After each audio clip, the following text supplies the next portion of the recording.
Welcome to Indus Special. I'm Ejaz Haider. Global drug companies and scientists are working feverishly to find a COVID-19 vaccine.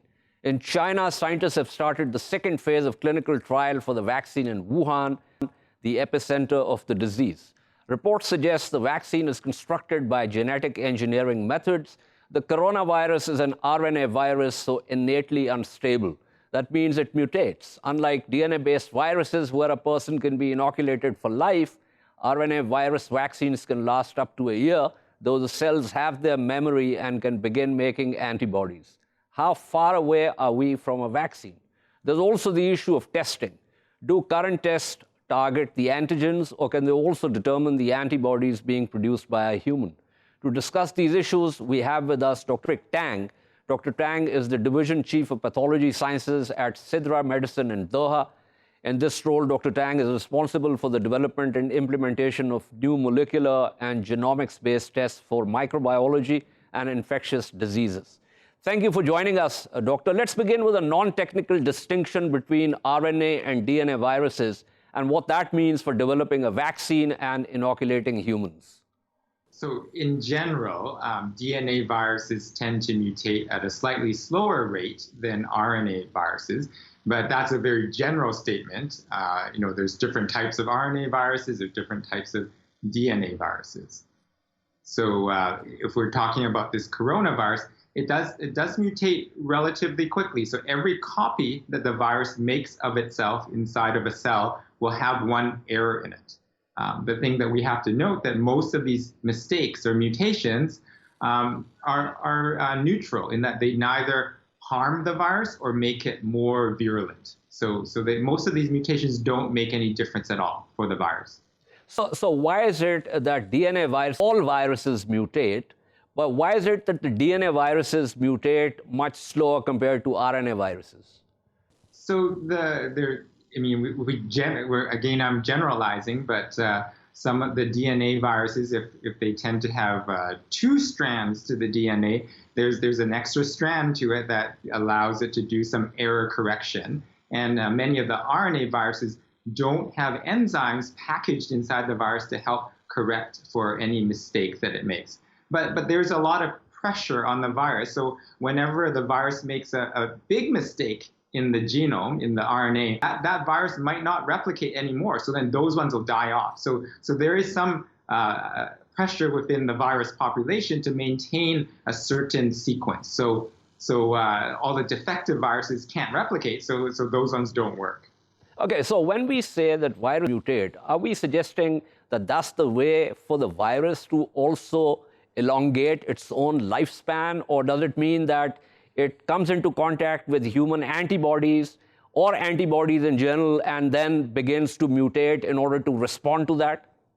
So I think one of the misconceptions right now is that this virus is going to mutate and become much more virulent, or it's going to escape the drugs that we're trying to develop or escape the vaccines that we're trying to develop. That's not likely in this scenario here. While RNA viruses do mutate at a slightly faster rate than we would expect for most DNA viruses, within the course of an outbreak, within the course of a year or even a year and a half, or the amount of time it takes us to make a vaccine, it's not going to change that much that the vaccine won't work. It's highly unlikely that would happen. So it's not something we have to worry about. I think there's a lot of misconception out there about that. And I think that's something we have to keep in mind, that even if it mutates, most of the mutations are neutral. They don't affect the virus. Okay, that's reassuring. But let me ask you another question. In recent weeks, we have heard the term herd immunity a lot. Presumably, it means when a population becomes immune to a particular virus. So two questions here. One, when we say immunity, are we saying that people will get sick but won't die? Two, does a population have to sacrifice a certain percentage of people before it gets a herd immunity? Is it even a scientific term? Herd immunity is a concept that's been talked about a lot in the media right now. The rationale behind herd immunity is that enough of your population becomes immune to it, so they become infected. So some of them might have very mild infections, some might have severe infections, but eventually they all recover, and then now they're immune to the virus. And once you have enough people in the population that are immune, you can achieve herd immunity, so that blocks the transmission of the virus. Because the virus, as it's trying to find a new host, it might encounter one of these people that is immune to it, and then that blocks the transmission of the virus. So to really achieve that, you've got to get the majority of your population to become immune before that can work for a very infectious virus. So basically what we're saying is that lots of people need to get infected before this immunity sets in. So that's where my second question came in, which is, how many people do you think we are going to lose, or any population is going to lose, before this herd immunity sets in? So it all depends on how the outbreak progresses within your region. So if you have an explosive outbreak where many, many people are sick at the same time, and it overwhelms the healthcare system, then it's quite possible that many people will die. What we're trying to do, and you've heard the term a lot right now, is flatten the curve, or stretch out the duration of the outbreak and have fewer people sick at the same time. So some people are sick this month, some are sick the next month, and then all within that time, we still maintain the capacity of our healthcare system so that the people that are very severely ill can still be taken care of by our healthcare system. So I think that's the important part. So flattening the curve is definitely important. Now, let me ask you, how far are we from a vaccine at this point? Also, what do we mean by having a vaccine? Does it mean we have got something that has been clinically tried and found to work, or does it mean having that vaccine commercially available across the world? What's the normal time lag between one and the other? Right now, we're looking at accelerated development of vaccines, and that accelerated process might take a year, might take a year and a half to come up with an effective vaccine. Normally, this process can take many years before you come up with an effective vaccine.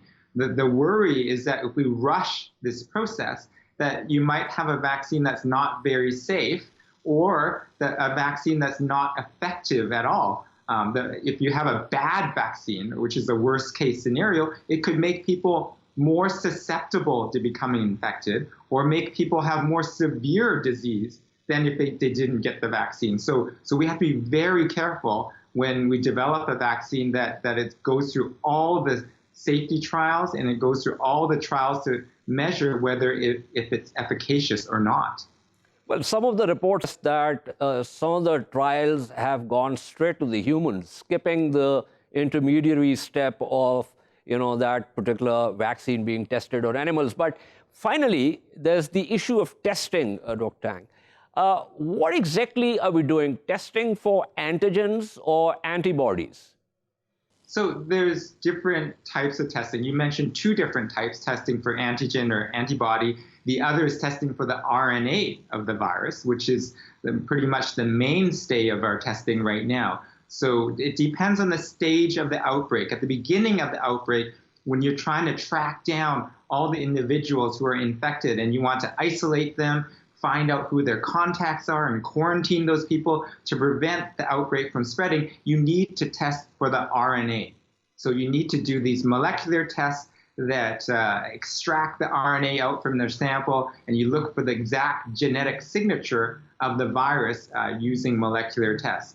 A substitute for that would be testing for the antigen of the virus, which would be looking for the proteins of the virus. Most of those tests can be done very rapidly. Some of them can be done in 5-10 minutes, but they're not very accurate. So they tend to miss a lot of cases. So if you were to use these rapid antigen tests, so you did a swab from someone's nose and do a quick antigen test, you might miss them. These tests are cheaper, they're faster, but they're not as accurate. So you have to use them appropriately. So if you have a population that's where many, many people are infected, then that might be useful because there's so many people infected that you're more likely to get a positive from that.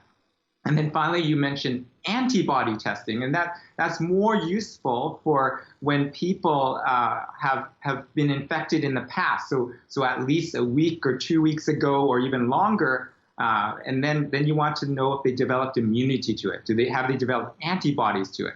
So I think one of the problems right now is that these tests are being misused. So some of these blood tests where we're looking for antibodies are being used to find people that might be acutely infected. So that's a wrong use of those tests. If you're positive by the antibody test, it means you were infected a week ago or 2 weeks ago.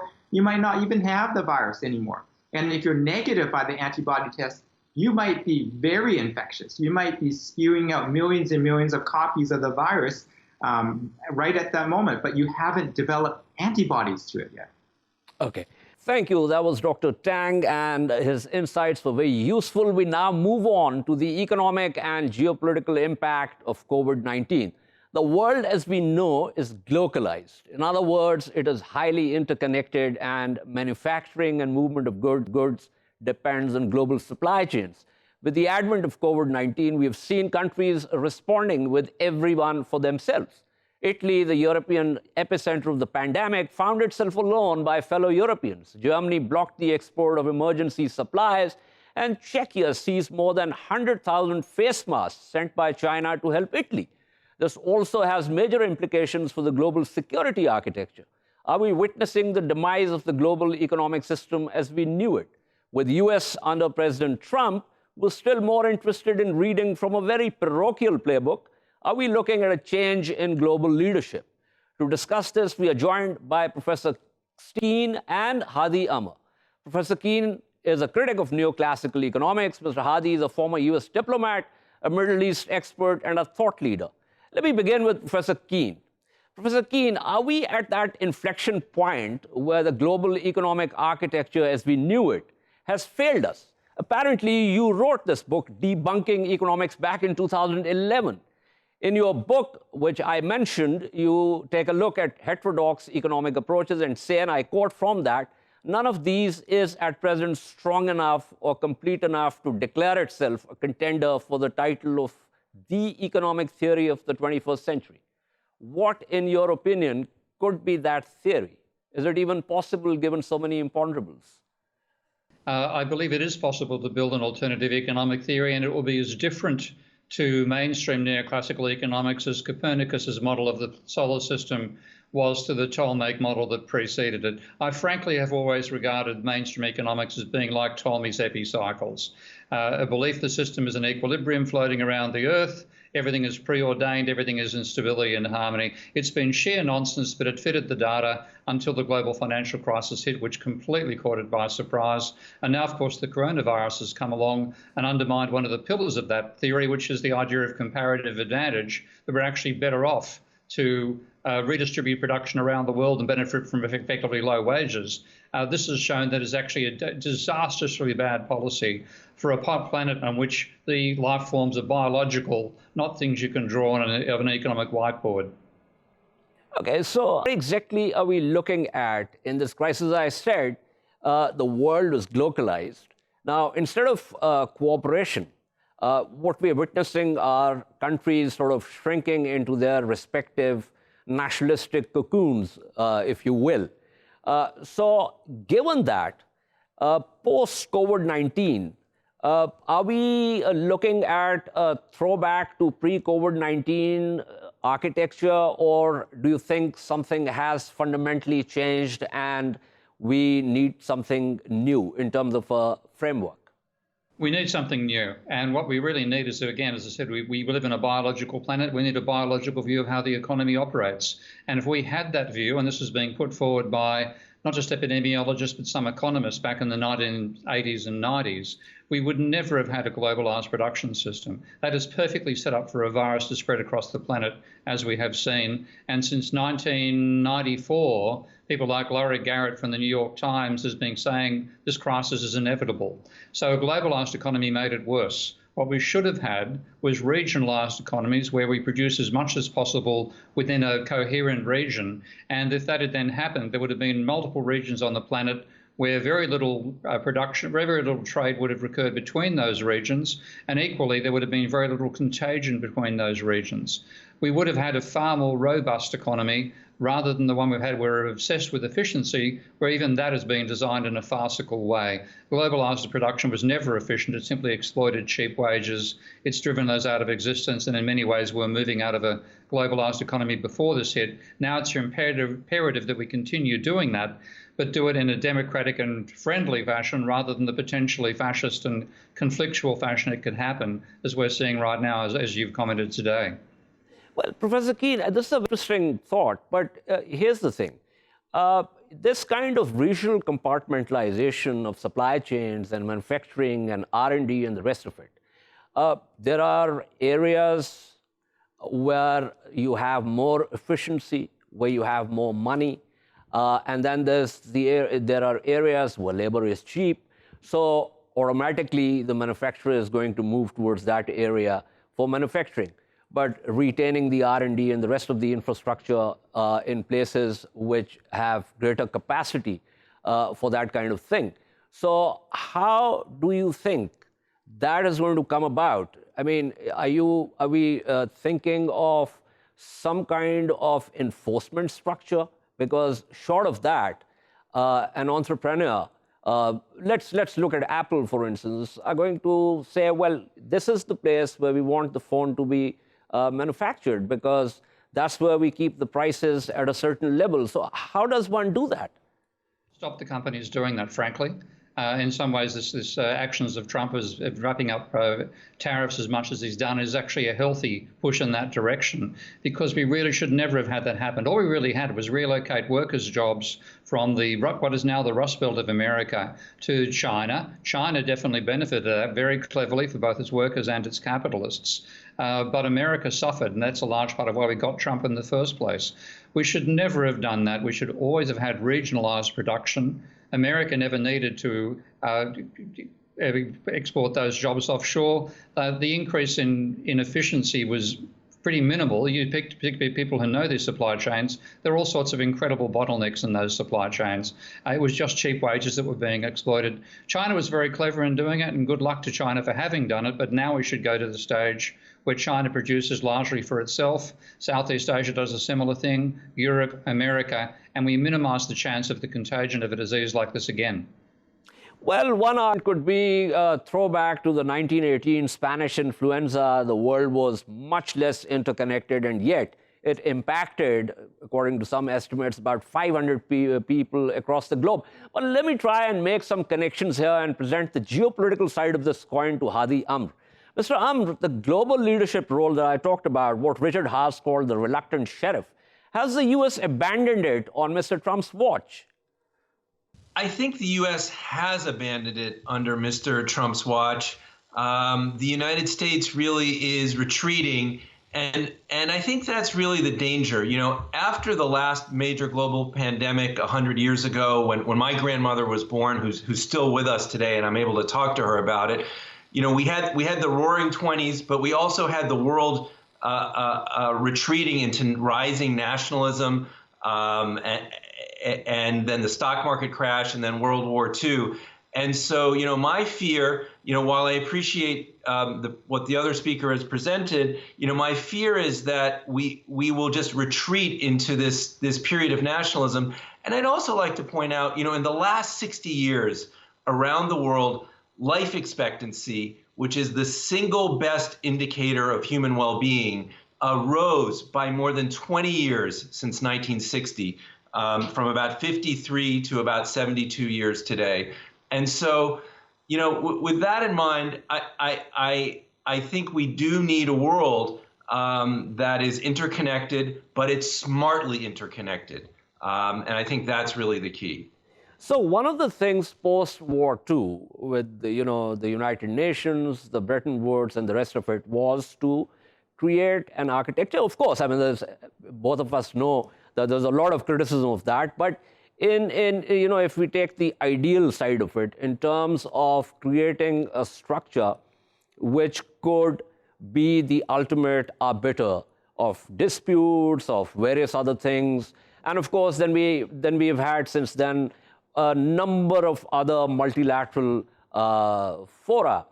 Now, that hasn't always worked, but there was a sense until the arrival on the scene of President Trump in the United States, and there are a number of other leaders in Europe and elsewhere also that are looking at, reading from the parochial playbook, as I said, that there is something that one can rely on. Do you think post-COVID-19, if this trajectory goes like this, that we are simply going to lose out on that sort of neoliberal rules-based order that was being led by the United States, not always honestly, but nonetheless was led by the United States?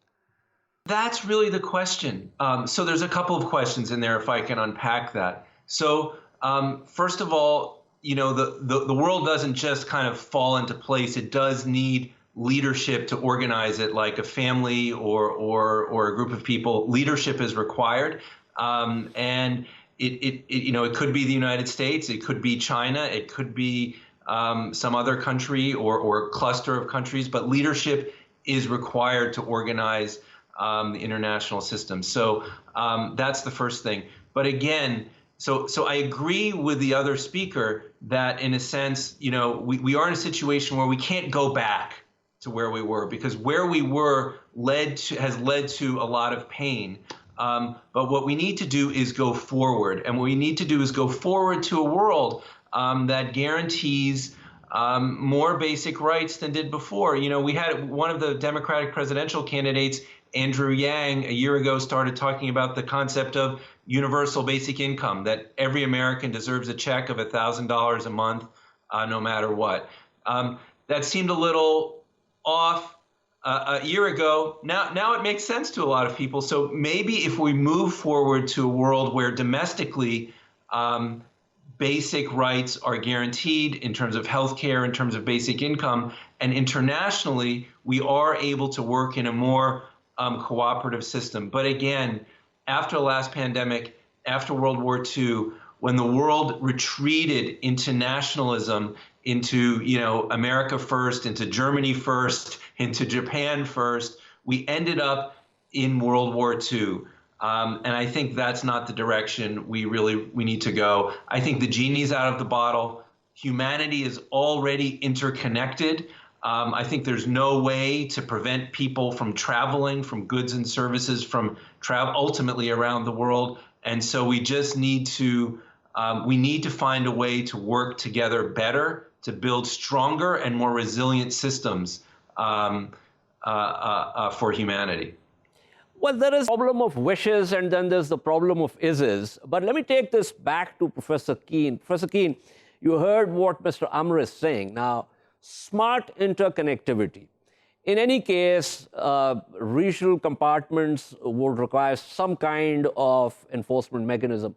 And so instead of having a so-called world leader in the shape of the United States, you still get stuck with regional leaders. So, and this also connects with your idea of us not having a 21st century economic theory. So give me a sense of, if there were an economic theory, how would that theory cope with what we are facing today? One thing the theory would point out is the cause of the 1930s crisis was actually, first of all, a huge private debt bubble that led to the 1921 stock market crash, followed by austerity imposed upon Germany that led to the rise of Hitler. And in many ways, we've replicated some of those elements by imposing austerity after the global financial crisis, which itself was caused by an excessive debt bubble. So let's learn the right lessons from history and make the right changes afterwards. One thing that would start initially with an understanding that you can't produce anything without energy. And when you use energy, you necessarily generate waste. So there's a direct link between economic activity and the ecology, and that is where global warming and things like the excessive pressure on the planet that's led to the coronavirus as well actually come from. You'd follow that up with an understanding of monetary dynamics. And for people who don't know this, mainstream economics has no role for money, for banks, or for private debt in their models. and yet they try to tell us what happened in 2008. So we're in an economics which is realistic about all that the foundations of that exist in what's called post-Keynesian economics and also ecological economics. We need to build on those foundations, and unfortunately, the existing crop of economists are as useful as a bunch of Ptolemaic astronomers were, and they should really be retired. And once we do that, we can actually build a more intelligent cooperative world where we exchange ideas more than we exchange goods and services, and take part of the pressure off the planet by not having shipping going to and fro, adding a massive amount to the global warming we're already causing. The pressure on the planet, another very important issue. Thank you so much. That was Professor Steve Keen speaking with us. Before I wrap up this segment, let me go back to Mr. Amr, and let me take the example, a specific example of Palestine and Israel. Mr. Amr, you were a key diplomat on Secretary John Kerry's team for Israeli-Palestinian negotiations for 3 years. That process has failed under Trump, and reports suggest Israel might be using this crisis to further its illegal settlements project. Are we at that point where global cooperation, and this again is something that links up with what I was talking about, is degenerating into Hobbes's bellum omnium contra omnes? The Israeli-Palestinian situation is certainly has been a real challenge, and there is a real danger under Trump that he may, greenlight further Israeli annexation of Palestinian land, which would be a challenge. I do want to point out, though, that look, I mean, there's a couple of things going on right now. Number one is that certain governments, I think, which were already on the brink, are going to be tested, whether that's Iran or Venezuela, certain countries that were already weak and could potentially spill over into collapse. And then there are other conflicts where we have seen increased cooperation between the sides. And actually, what's been interesting, there's been some tension on the Israeli-Palestinian front, but there's also been a high-level cooperation between the two sides because they realize, in some sense, their fates are intertwined because they're so close. I think similarly in Yemen, the Saudis have called a ceasefire. In Libya, there's been a bit of a ceasefire between the sides. So there are some signs that that the virus is in the immediate term pulling people a little bit back from the brink. But it's going to continue to be a challenge. It'll continue to be a challenge. Thank you, Omar. That was Mr. Hadi Amr speaking with us. We'll take a short break and return to discuss U.S. Secretary of State Mike Pompeo's statement on Afghanistan. Stay with us.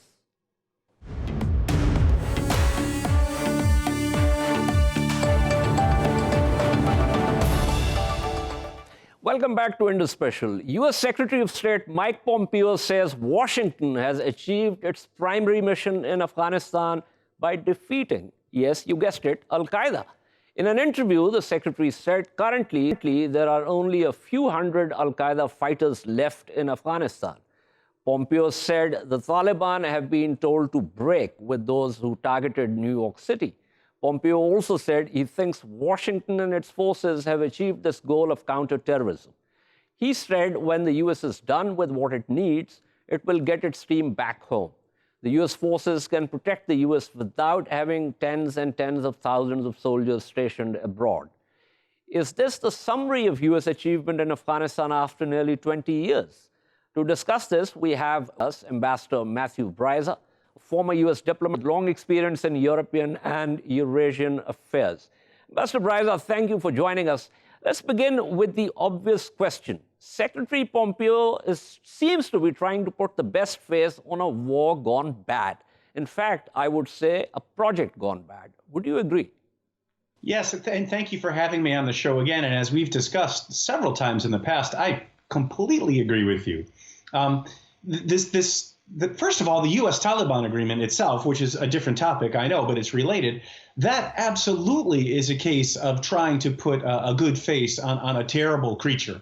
It's an example of the U.S. deciding to quit Afghanistan and looking for some pretext, some semblance of an agreement In this case, with a group that is previously called terrorist that excludes the elected government of Afghanistan. So this is another example in the same vein. Absolutely. This is a case of Secretary Pompeo looking for a new way to declare victory. If the U.S. Taliban agreement is stalled, and that's not a victory because he didn't mention that in this interview, then I guess he's going to claim, well, this 20-year-old quest to defeat al-Qaeda is now our victory, when in fact anybody who knows anything about Afghanistan knows that the threats to the national security of the United States emanating from Afghanistan, not to mention to U.S. friends and allies in the region like Pakistan, are still there and are unaddressed and are not fixed. Yeah, absolutely. And, in addition to saying that the war on al-Qaeda has basically been won, and then saying there are only a few hundred al-Qaeda cadres still around. And on top of that, and it's strange, well, or maybe funny, that he didn't mention ISIS, which is also operating in Afghanistan. As a matter of fact, even the Taliban factions have been fighting against the ISIS cadres. So, the thing is that this is like he's essentially trying to put a good face on the policy adopted by his boss. But the boss doesn't seem to have, whether it's the coronavirus, whether it's Afghanistan, doesn't seem to have much clue about what comes next. Oh, that is absolutely true. Yeah, there are 40-some terrorist groupings is still in Afghanistan, right? And as you say, the Islamic State still has a presence. And yes, the Taliban is fighting it, but it's still there. And a few months ago, Secretary Pompeo was calling the Islamic State an existential threat to the U.S. So has that changed? It hasn't changed. And so, yeah, Secretary Pompeo has definitely been sort of on a political bandwagon supporting President Trump lately. And there's a scathing critique of Secretary Pompeo's diplomacy or lack thereof and lack of leadership written by, happens to be a very good friend of mine, Jackson Deal, who is one of the editors for the Washington Post. And in it, he says that Secretary Pompeo has been absent in the fight against coronavirus. We're not out there in the United States leading anyone.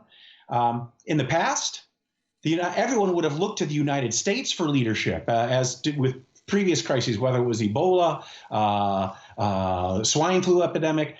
Now, with Secretary Pompeo as the Secretary of State, he's just not present. He's not involved in this at all.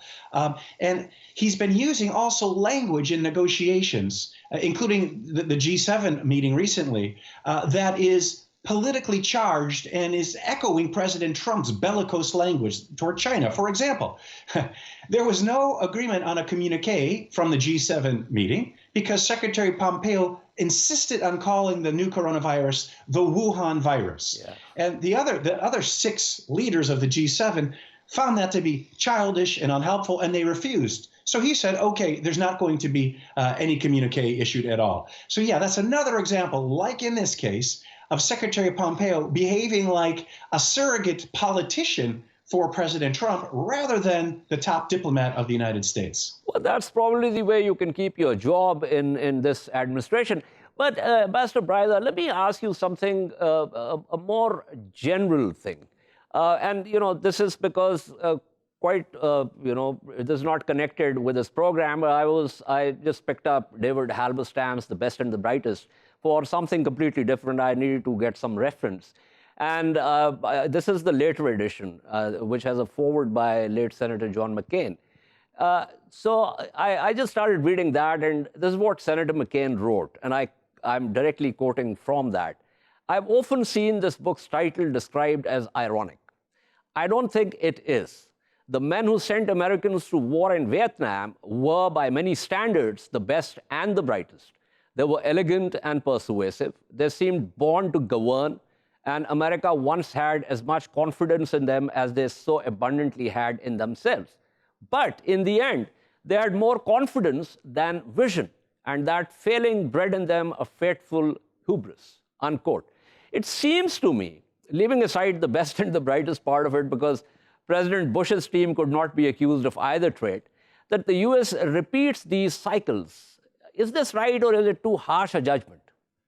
In this case, yeah, as you said, this isn't an instance of best and brightest. What we have here, I think, is actually the lack of the vision as well, and that is new. In my experience, that's totally new. Much worse than the case of the best and the brightest, where I think, the leadership of the United States at the time, under both President Johnson, but really President Kennedy even before that, they weren't accepting bad news like after the Tet Offensive, and they just kept on, in a formulaic way, under Secretary of Defense McNamara, just charging ahead with the military-industrial complex, as the pejorative goes, churning out weaponry and driving the war forward and not seeing where it wasn't working.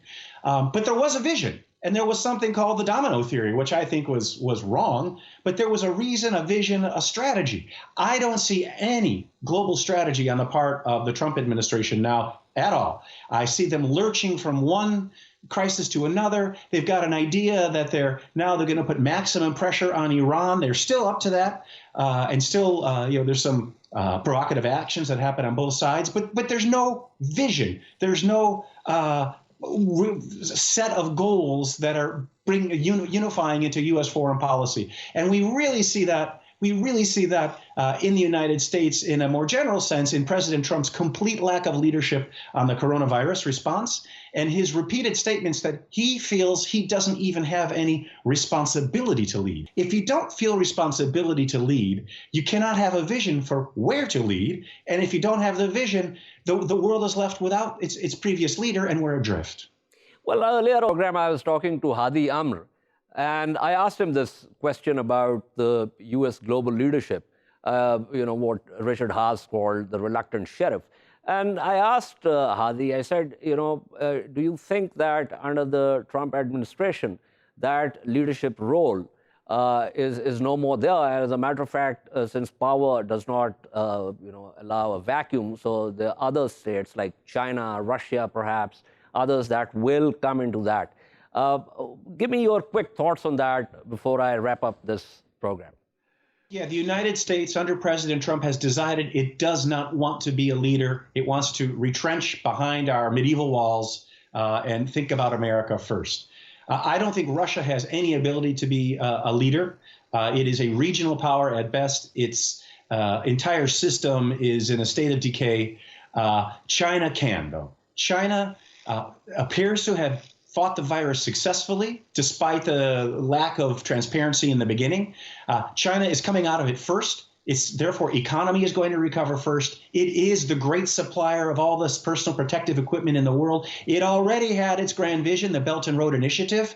The question is, do people see beneath what China is really about, and that these relationships through the Belt and Road Initiative, for example, are about control. They're not about a magnanimous sense that if everybody's better off, we're better off. And that really was the post-World War II vision and strategy of U.S. foreign policy, which is gone. Will China be able to do something like that makes it appealing?